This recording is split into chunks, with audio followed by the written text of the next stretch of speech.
অনেকে content monetization পেয়ে গেছেন, আবার অনেকে পাননি, কিন্তু অনেকের আবার আশা আছে খুব শীঘ্রই পেয়ে যাবেন। একটা অ্যাকাউন্ট আপনাকে সেট আপ করে নিতে হবে, সেটা হলো pay out set up. Pay out set up করতে গেলে অবশ্যই আপনার ব্যাংক অ্যাকাউন্ট লাগবে, টিন সার্টিফিকেট লাগবে।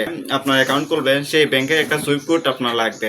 তার আগে আপনি সুইফট কোডটা কোথায় পাবেন, কোথা থেকে কালেক্ট করবেন, সেটা যদি আপনার অজানা থাকে তাহলে মোবাইলের মাধ্যমেই আপনি সেই সুইফট কোডটা জেনে নিতে পারেন। ধরেন সাধারণত আপনি ইসলামী ব্যাংক অ্যাকাউন্ট খুলছেন, সেটা যেই শাখায় খুলেন না কেন সেই শাখাটা অনুযায়ী নাম গুগলে বা কিটা চার্জ করলে আপনি পাবেন।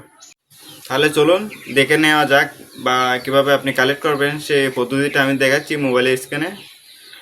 প্রথমে চলে যাবেন গুগল ক্রোম ব্রাউজারে। গুগল ক্রোম ব্রাউজারে যাবেন, যাওয়ার পর এখানে সার্চ বারে লিখবেন ইসলামী ব্যাংক। ইসলামী bank Swift code Habiganj branch লিখে সার্চ করলেই চলে আসবে এরকম একটা ইন্টারফেস। প্রথম অপশন উপরের অপশনটা ক্লিক করবেন, ক্লিক করার পর এরকম একটা ইন্টারফেস নিয়ে আসবে। তারপর স্ক্রল করে নিচে যাবেন, নিচে গেলে পর আপনি দেখতে পাবেন সব কিছু ডিটেলসে দেওয়া আছে। তারপর সাইটেই দেখতে পারবেন সুইফট কোড নামে একটা অপশন লেখা, তার পাশেই লেখা আছে সেই সুইফট কোডের অপশনটা।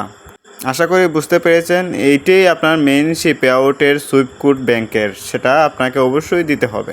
আশা করি ভিডিওটা ভালো লাগছে, ভালো লাগলে অবশ্যই আমার চ্যানেল নতুন হয়ে থাকলে সাবস্ক্রাইব করেন।